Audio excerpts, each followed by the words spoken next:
Hello and welcome to my Pokemon Journeys, episode 103 and 104 review. That's right, we've got 2 episodes to cover this time because we had a special for the 25th anniversary of the show, which is a crazy milestone. So we're in Kalos and Ash is going back to the Lumiose gym to meet up with his old companions from X and Y, Clemont and Bonnie. He's going to train because he's got a match against Drasna of the Kalos Elite Four coming up, also in the Kalos League Stadium. Let's hope he can win this time.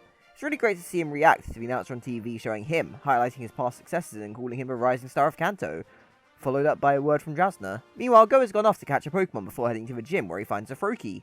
Bonnie shows up and gives him some tips, so Go gets ready to battle, and just skipping ahead a little bit, he does catch his Froakie after battling. Very cool, he has his first non-Galarian starter now.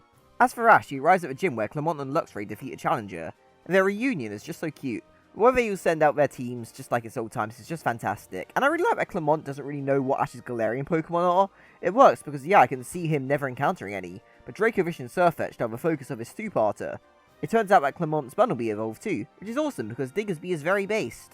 It turns out that Sirfetch'd is on the verge of learning Meteor Assault, and this is what episode 103 is about. I love seeing Clemont being used in this really great way to figure out how to get Sirfetch'd to properly learn the move, using his invention to mocap Sirfetch'd's body, and find out how his power is flowing through it. Bonnie and Go also arrive, and Bonnie takes a quick liking to Dracovish. Sirfetch'd's problem is that its body is wobbling, so Ash gets involved with it, and again, that's just really cool to see. I love seeing Ash being very involved in the training, and it feels like we haven't had a lot of time for Ash teaching his Pokemon to move this series. Dracovish keeps on biting the leak this episode too, and it really helps stabilize Sirfetch'd, and when it bites down again, Sirfetch'd gets a move off and the machine explodes. To make sure Sirfetch'd has the hang of it, Clemont challenges Ash to a battle, and Ash decides to make it a double battle too, with Sirfetch'd and Dracovish. And it's just really amusing how Dracovish takes hits because it wants to bite down on the leak. It actually gives Sirfetch'd a chance to smack Luxray with Meteor Assault and defeat it. It makes Dracovish happy, which prompts it to learn Dragon Rush and take out Diggersby, kinda like copying Meteor Assault. And out of this, a friendship forms between Sirfetch'd and Dracovish, so Ash decides to use them in his battle against Drasna. And before the episode ends, we see Drasna training with Wikstrom. So I really like this episode. I don't think it's a really outstanding one, but the return of Clemont was such a treat and he was used in a fantastic way. It's great to see him, Bonnie, and the return of Kalos music. It gives growth to both of Ash's Galar Pokemon too, something they've desperately needed, and it's just a really nice way to start the celebration of Ash's journey. But episode 104, we're now here at the Lumiose Stadium where Ash is waiting with his Pokemon. Wikstrom comes to greet him and sees that Sirfetch'd has evolved. Following Wikstrom is Drasna. Apparently she's heard a lot about Dracovish, so maybe word got out that it beat the Unova Champions Dragonite. This really just gives a great chance for Ash to meet his opponent, and doing it through Wikstrom as well is a great way to handle that. She does tell him that his streak is over today and leaves. She's very intense, and it leads to some fun characterization. I will say though, they do imply that Drasna has battled Clemont before when she comes out of the stadium. Clemont says that she deceives people with her smile, and Bonnie follows it up by saying he didn't stand a chance against Drasna. So this is a battle that I very much wish we got to see.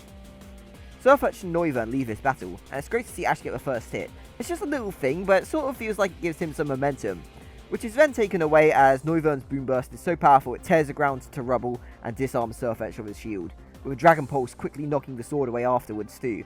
I don't think it's been fully disarmed since the first battle against Bees, so seeing Drasna making quick work of doing that is interesting. Sirfetch'd has no chance but to be pinned down by Noivern's Boom Burst. However, it gets a chance as the sword and shield are both lifted into the air and it uses the rubble to reclaim them. Sirfetch'd charges up a Meteor Assault which does nothing as Noivern guards. Sirfetch'd is hit by a Dragon Pulse, but is still struggling as it takes a hit.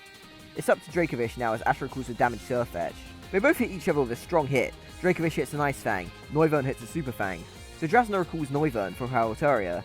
We get a really fun gag as Dracovish runs over after Altaria, who's bobbing its head, obviously eager to bite it, but against Ash's orders. So Ash gets it to Ice Fang at least, but a Cotton Guard pushes Dracovish back. As Go highlights, Drasna's Pokemon have a very strong defense from their wings, with Bonnie backing up from Clemont's experience. Not wasting any time, Drasna Mega Evolves her Altaria. Ash is powerless to stop a Sky Attack as Fisher's Rend and Ice Fang miss, and Dracovish gets hit by it, and a super effective Play Rough following. Ash comes up with a plan to Water Gun Altaria. If its feathers get all wet and gross, then its defense goes down. And it's just so funny seeing a wet Mega Altaria. We got a wet Altaria in Sun and Moon, and Ash takes a chance to Dragon Rush it. This is when he finds out that Altaria is part Fairy. I love how Clemont was so quick to yell at him that he shouldn't have done that. It just really felt like something a friend would do when you see a mistake like that. This also serves as a really good reminder that Ash hasn't seen every Mega Pokemon and isn't aware of them all. Which actually, now that I think about it, might be why he hasn't seeked out a Gengar right yet. Altaria is able to dry off and collides a Breaking Swipe with Dracovish's Ice Fang. Ash recalls Dracovish to send out Sirfetch'd, but Dracovish just sends out itself to watch and support Sirfetch'd. I think this is great. It became a lot closer at the end of episode 103, and this is just more of their friendship being shown. It really helps makes these guys feel more of a team. Sirfetch'd powers up a Meteor Assault and leaps at Altaria, and this was enough to finish it off. Drazna's Mega is down. And thanks to Dracovish tripping itself away, it gives Ash and Sirfetch'd the first win of the battle. We're also like 17 minutes into the episode at this point, so I'm really impressed by how much of a long game this has been. The excitement is short-lived though, as Sirfetch'd had collided its Meteor Assault against a Breaking Swipe, which was enough to finish Sirfetch'd off too.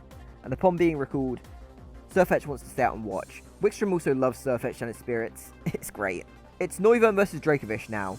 Drasna puts up some new intensity, and the two dragons collide Dragon Pulse and Dragon Rush. A Boom Burst follows up against Dracovish as it gets up. Ash calls out one more Dragon Rush, and Noivern puts up its defense. It puts it back down as Dracovish runs in, as Noivern tries to try and Dragon Pulse, but it's too much for Noivern.